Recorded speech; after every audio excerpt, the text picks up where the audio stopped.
Hi there, good morning, happy Monday. Welcome to my channel and welcome to 30 minutes of my day. I wanted to give you a quick little reminder. Don't forget about my Edith Extravaganza giveaway. I'm going to post a link down below. I'm giving away a full copy. Hold on, let me grab it.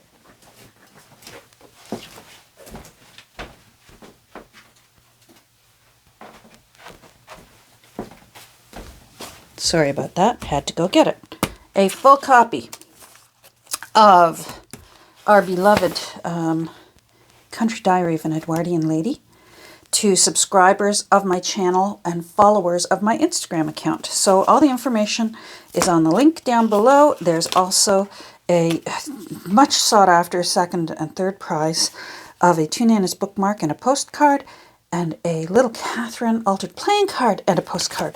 So it's just like, it's the giveaway of the century. Come on.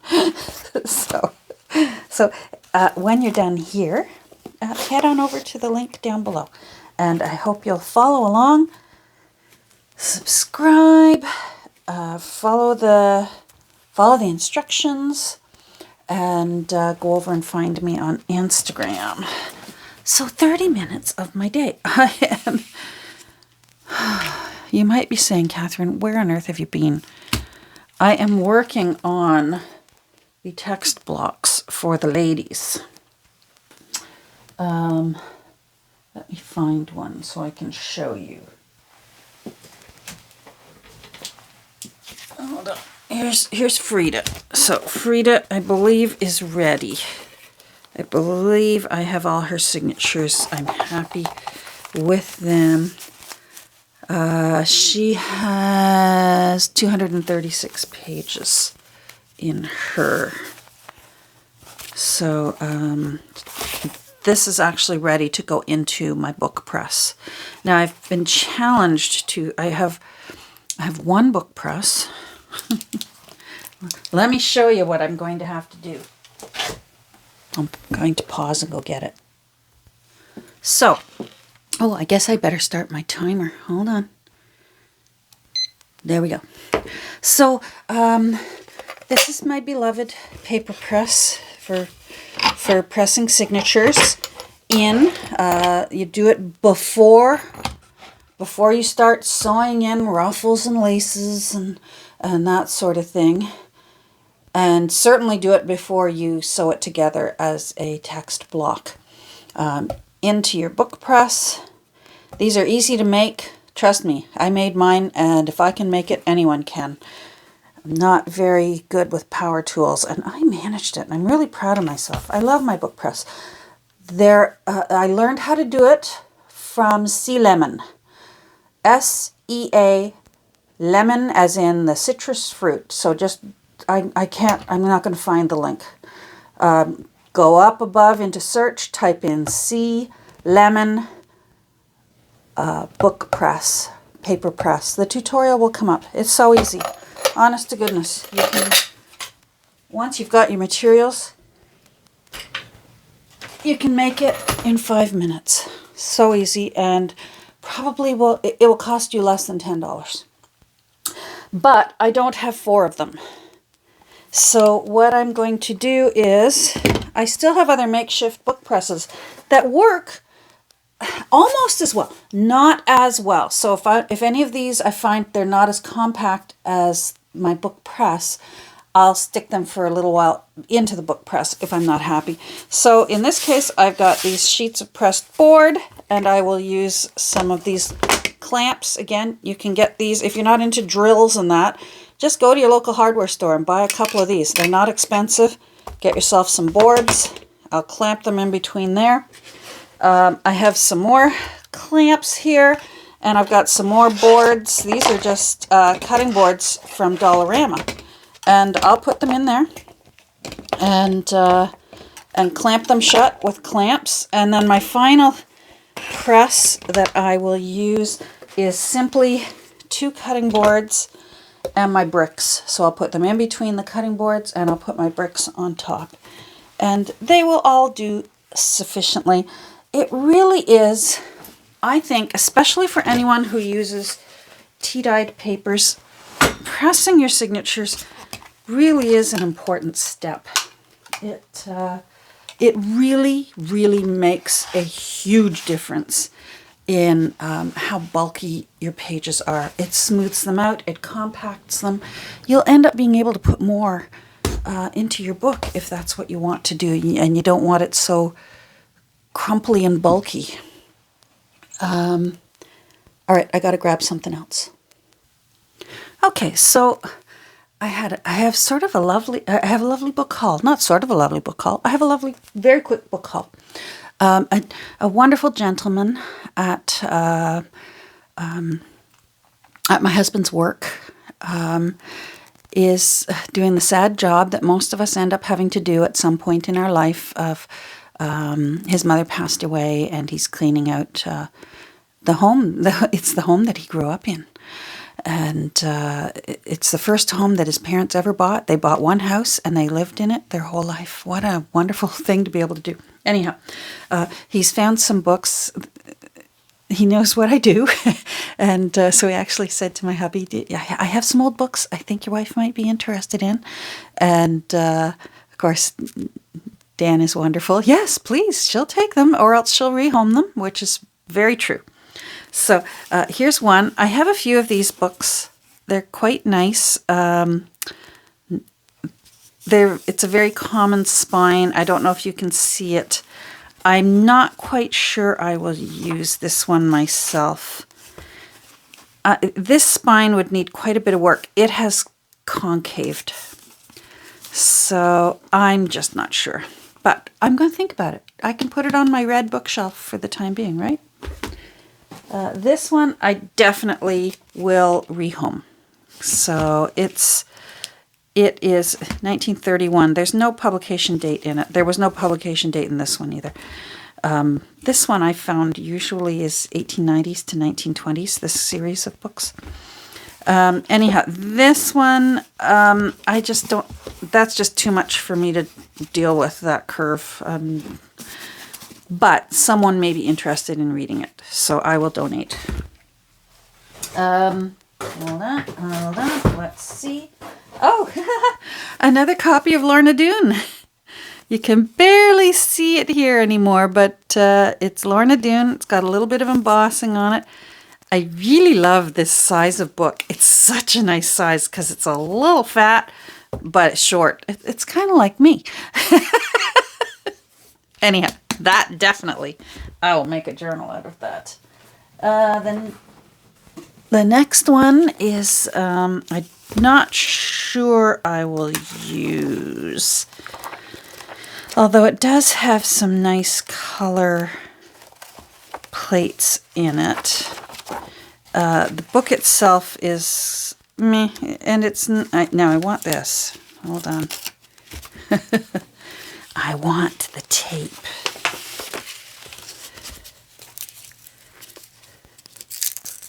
Sorry, dust jacket, but I want the tape. That tape is yummy. There we go. Okay. So, I'm thinking this one will get donated as well. And then this one's pretty. I like this one, Ishmael. It's in very sad shape, but this is the kind of book I can already see it with lace sewn right on through the cover. I just call it shabby chiking it. I love, to Margaret, best wishes with love from Reba. I love that. Reba's the name of my car. She's red, so I named her Reba. So, no date, and I haven't checked Google yet, but I suspect, just given the ink and the style of writing there, I have a feeling it's an oldie.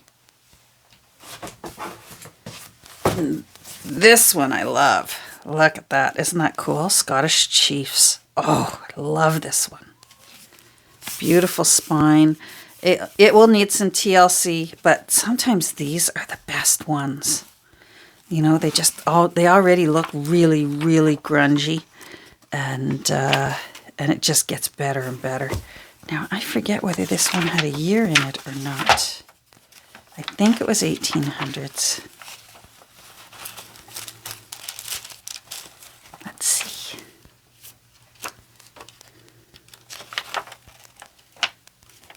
Nope. Nope, no year. Anything in the back? Oh, it's even got embossing on the back. Well, I'll look online and see. I think I recall I went through some of the appendix and such, and the last thing I found, Scottish Chiefs, look at that, was something indicating that it was a minimum of 1892, I seem to recall. I still haven't found the lottery winnings tucked inside a book yet in my life. One day. Mind you, with these ones I would have to give it back to him because that would be his parents' lottery winnings. Now, these next two books are awesome. These are two copies of Boyzone Paper. So,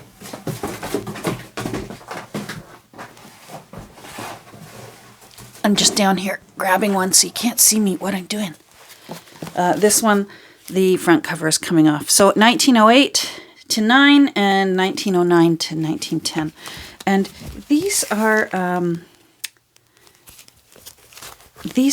cool. They usually have really great illustrations and things in it. I've already tried playing with the paper itself to see if I could use it, like folded in half and put into signatures. The paper is too brittle, but it could still be used if there's some cool, illustrations that I like. They can certainly be used simply by gluing them on to a stronger surface. So these are going to be lovely to see what I mean. Lots of cool stuff. Of course, it was quite sexist back then. Is that the correct term? I have a Girls on Paper book also from, I think, 1889 or 88.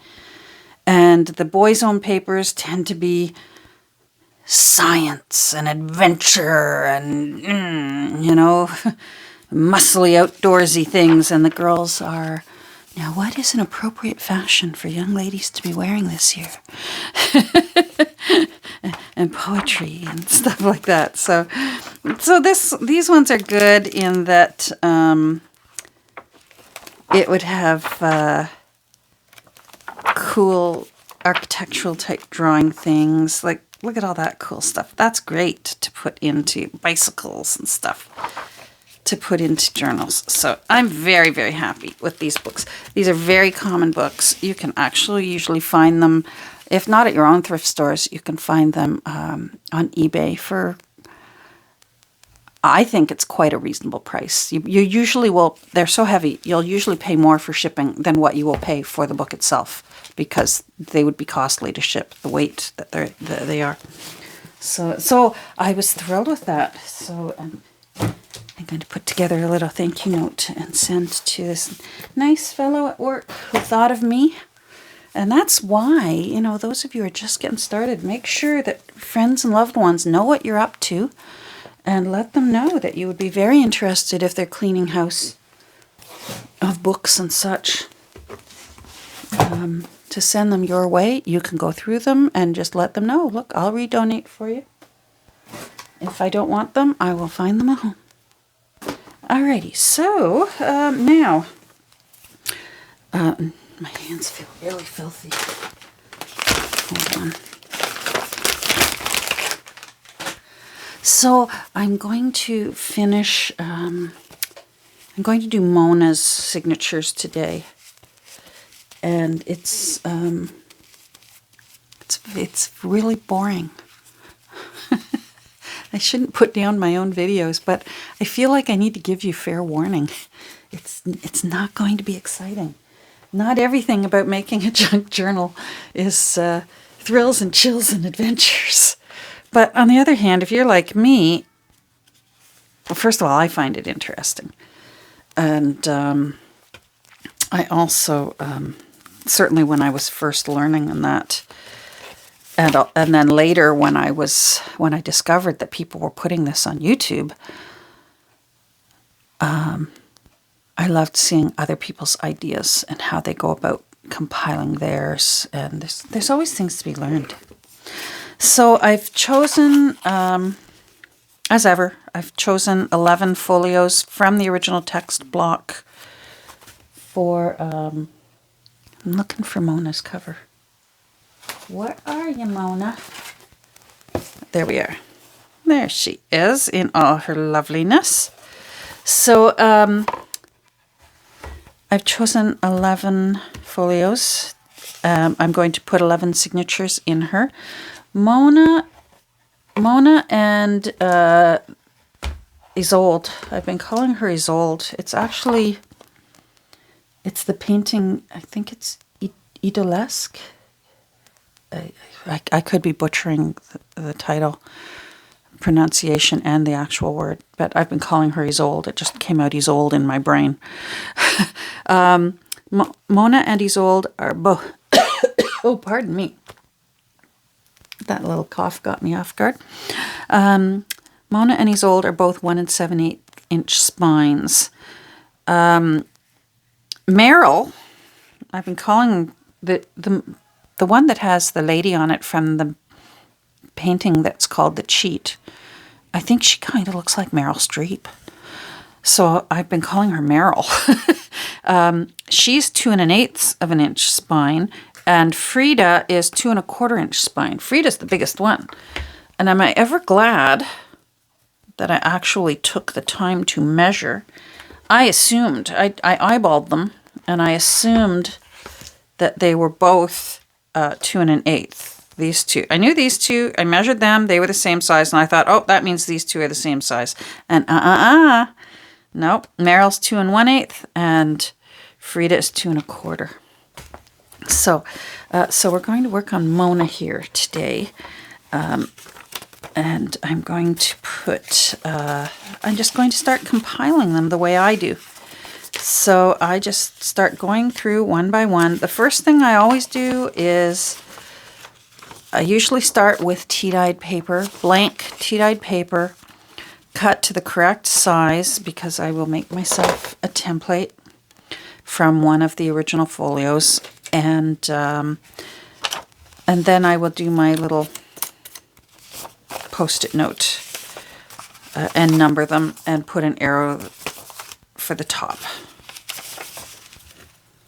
So, and then it's, and then I just start filling it and feeling it and deciding, which ones are thick enough, which ones need more. Because papers are, you just can't say, oh, I put 4 in every single one. And I know I've explained it before. I'm sorry, but I'll explain it again. Because of the different weights of paper, sometimes it's even cardstock that I'm putting in.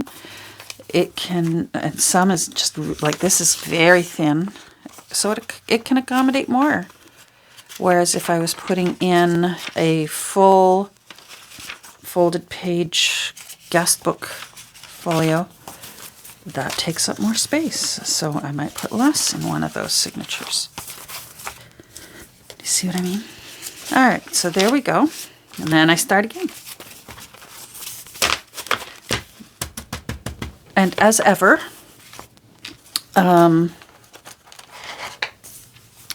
I like a wide variety of sizes and shapes.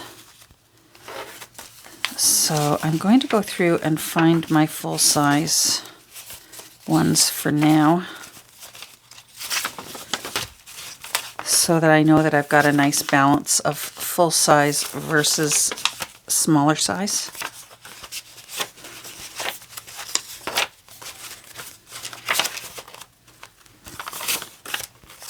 That's big enough that I consider it full-size.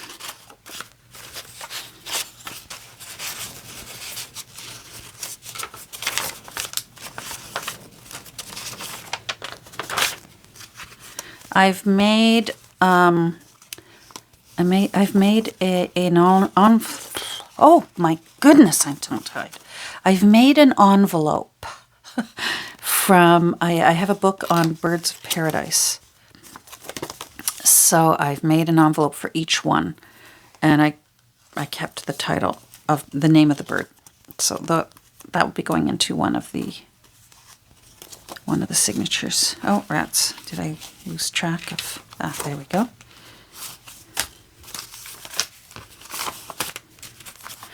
I have a sneaking suspicion that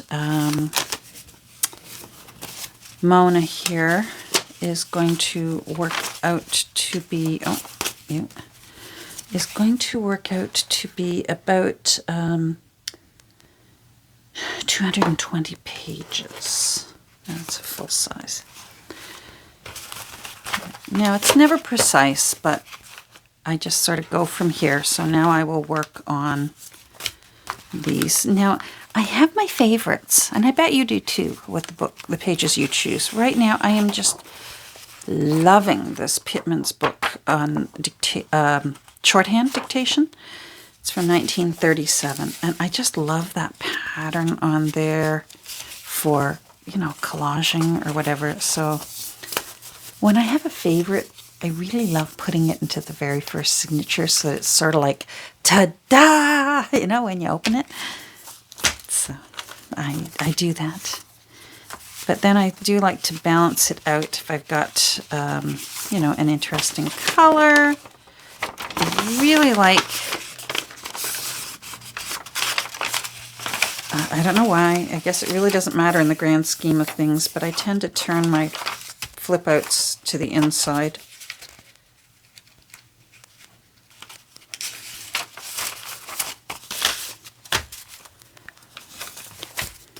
And then these will be going into one of the many ways that I'm going to press them down. And then I'll be figuring out, I'm not sure I want them lacy. I'm thinking I feel like if there's room after I've pressed them down and that, and I think I'm going to be able to do this, I'm hoping maybe to do a journaling board for each one and maybe put ruffled fabric on the journaling board so that the book itself is still easy maintenance, not too ruffly and not too frilly. And that's what I'm thinking. We'll see. This is a cool old book. Which way is up? The way they printed it is really strange, because one side it's up and one side it's going to look like I put it in upside down, but that's okay. This is a cool book, 1901, completely on mushrooms. So that's going in. That's really nice paper. I like the heavier papers to be the papers that I put pockets on, that sort of thing, that can take the weight of something else glued onto it. Sometimes a really, really thin paper is not happy to have something heavier glued onto it.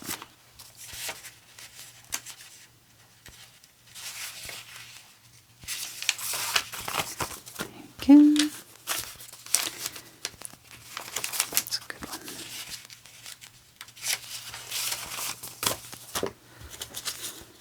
I will still, at some point... Oh, this is that cool paper that I did last week. Remember the tea dyeing that I experimented with? Crumpling it up and letting it dry crumpled and then ironing it? I'm loving it. I'm going to do some more of this tomorrow. Now I forget what I was going to tell you. Oh well, it'll come back.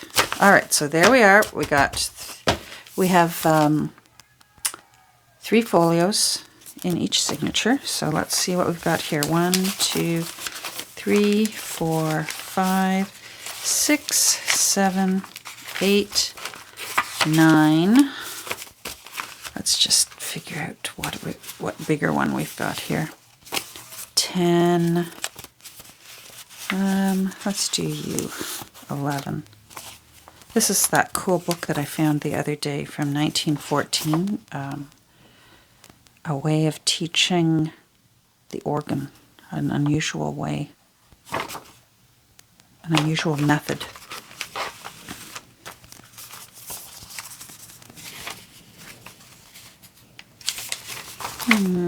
Oh, that's what I was going to say. The pages, when I put these pages in and create the signatures, they will not necessarily stay in the original order that they start in. Sometimes if I've got a smaller sheet that's going to be laying on top of another sheet, I will change the order. For example, I have a feeling I might want to put a bird page on top of this blue. They just look nicer. Or if there's something that I have that's color, it looks nicer. So I will reorder them if I feel that with the page turn it'll look prettier. And you'll notice, you've probably already noticed, as ever, lots and lots of blank pages. I just really, really like a journal to be a journal rather than, you know, that many of us create books that are a functional, a hold in your hand piece of artwork in and of itself. It is art. Whereas my journals, my intention for my journals is that they are a functioning book that the new owner can literally pick up and start filling with whatever it is they wish. And that they have plenty of room to do that in, that I haven't taken it over with my stuff.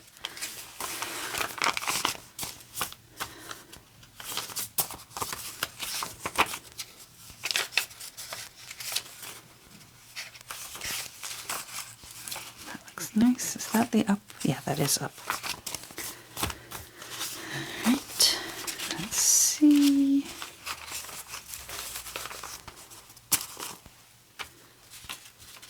If there's any more plain ones. Yeah, you. I want you.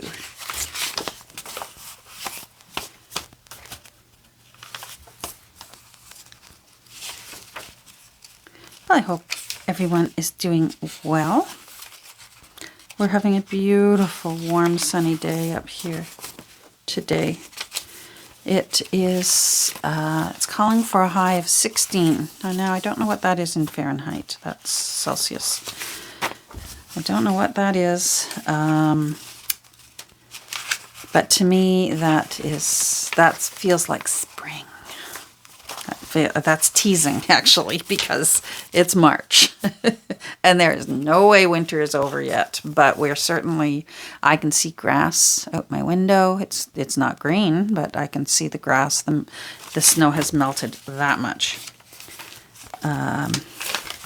I want that wrinkly one in the center. I really love that wrinkly one. Hold on. There we go. But you know what? It's nice to have a teaser kind of day. Give us a little hope that spring is on its way. It must be on its way. My brother and sister-in-law let me know when they're going to start heading back from Florida. So that must be. That must mean it's soon. Now, I really like when I have different sizes of folios when they lay on top of each other in an interesting way. So whenever possible, I try and do that. This is that cute little book, The Reckoner, that I got from in some Happy Mail. And it's like an old-time calculator, except it's all in a book, and you open it to the page to what you're calculating. Now, I like the look of that. better. So I want that to be on the presentation side as we open the book. But I have written in here that it's from a book that's from 1916. So I'm going to move that down below so that you can still see that that's from a guest book. And I like that. A little bit of Beatrix Potter. Let's see. Let's put you in the center. That's fun. All right. What have we got here? Oh, I'd like something pretty laying on top of that for a smaller. I like this one. These wildflowers.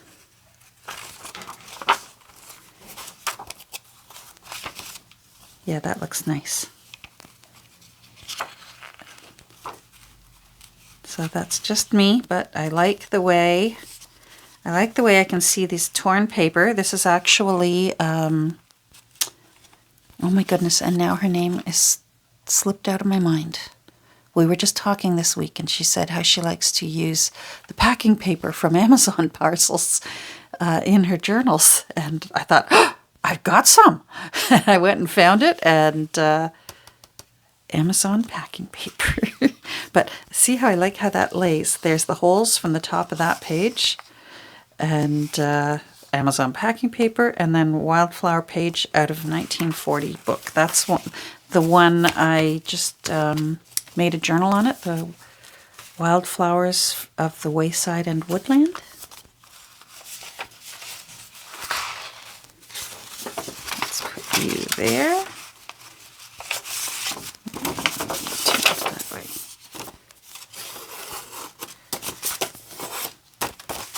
Now I'm going to find something to do. Mind you, I'm going to be able to press them all at once.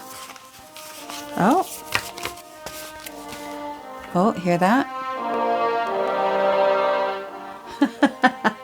All right, I'm just going to give myself 5 more minutes so that I can finish filling these.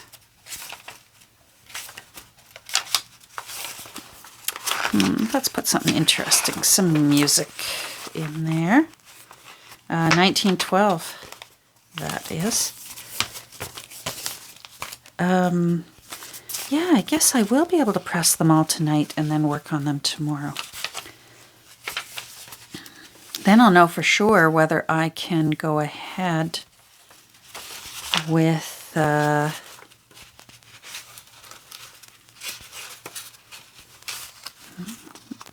just trying to decide what I want to put in there. Whether I can go ahead with that they would all feel comfortable having a journaling board inside them. And I think they will. I didn't want to overpack them because, mind you, this is an extra. I don't count this as a folio. So I'm just going to put that in, and then I'm still going to put this in. I didn't overpack these. I feel like such a thick book, 2-inch book. Most of them are not quite 2 inches. They're either a little teeny bit under, teeny bit over. That's going to be a journal that lasts somebody quite a while, I suspect.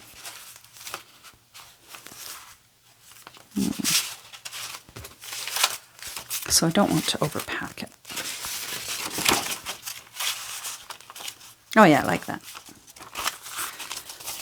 And that means that I should be able to fit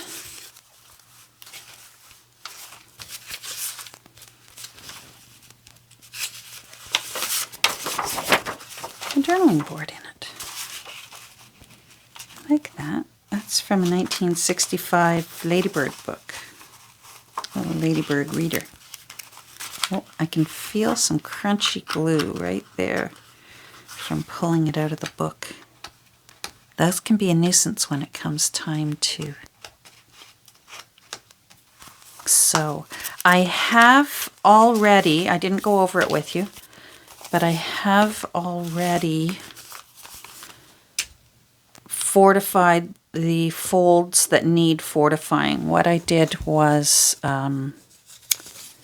tore up some pages from the text block with my larger terrage ruler and put them in. I really like the look of that lately. All right, what am I? All right, why do I have extras? And let's see if I've got room for the extras.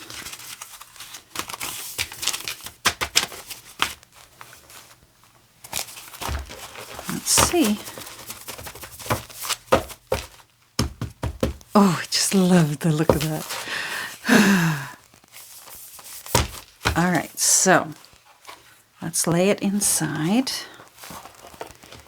And yeah, see, that's a nice pinch. I like that. You don't want it already looking like this, or else by the time you start putting things in, your book is going to be like this. And that's no fun. It's no fun for the new person who gets it. They're not going to be able to have their own fun in it. So it's so tempting. I know when I first started doing this, and I kept thinking, I can't make a book that looks like it's empty. Actually, you have to, or else it's not usable. All right, where's my book? Here's where I keep track when I'm working on books. I keep track. So 1, 2, 3, 4, 5, 6, 7, 8, 9, 10. So then what I do is double that, and that means there's 20 pages. 20. So 1, 2, 3, 4, 5, 6, 7, 8, 9, 10. 20. And I'll just go through 1, 2, 3, 4, 5, 6, 7, 8, 9, 10, and double it. So there's 20. So what I'm doing is I'm literally counting. This is page 1, page 2, page 3, page 4, page 5. Do you see what I mean? So I just count halfway. When I get to the center, I know double it, and I've got it. 1, 2, 3, 4, 5, 6, 7, 8, 9, 10. 20. Oh, not you again.